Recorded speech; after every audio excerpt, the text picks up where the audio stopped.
doing everything by Clubhouse about 4 or 5 years ago. So right. I was never on the radio professionally, and until I started doing the Workers' Rights Radio Show, which we of course record on Clubhouse, and then we send to our radio liaison. So we're on every Sunday. Oh, that's crazy. All right. That answers a whole lot. I actually didn't even know like half of that stuff. So it's crazy. If I'm getting too long-winded, please say. Yeah, I'll cut you off. Yeah. I mean, I mentioned the Fresh Five there, and you took all the five, so that's good. But anyways, I'll take a Fresh Five. And thanks for doing the heavy lifting. Appreciate it. Absolutely. I mean, you run rooms like radio, right? So it's obvious. I mean, you kind of get into that, and the whole, Fresh Five and the Mod Squad and all your time segments and stuff. Why do you do that structure? Is it just from the habit of were you doing the podcast that way, or is that just something you wanted to keep? I do it like a radio show.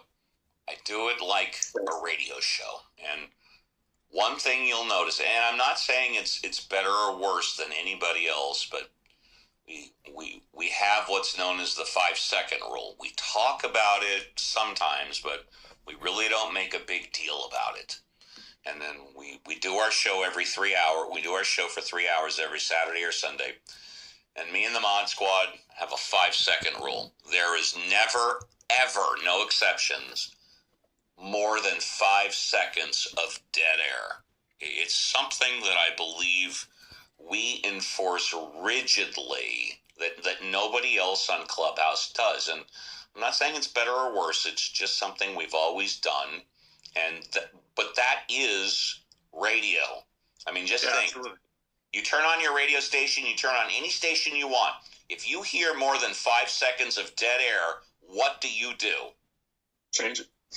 Exactly. You change the channel. Therefore, it's one of the things that's been consistent from the very start. Yeah, gotcha. Dope. What's up, everybody? If you're coming in late, just talking to Uncle Steve, giving us a little bit of the uncle background right there, and you guys can ask some questions later.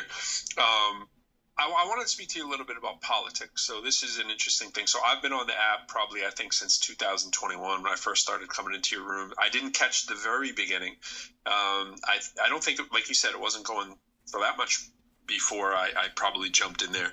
And I was gravitating towards rooms that had like agnostic topics, God, philosophy, mathematics, all these kinds of things, but a lot of education and music for me. So you were like a respite away from some of that, and that's how I kind of landed in there. And I actually got to meet a lot of people through your room. So that's a shout out to you for that.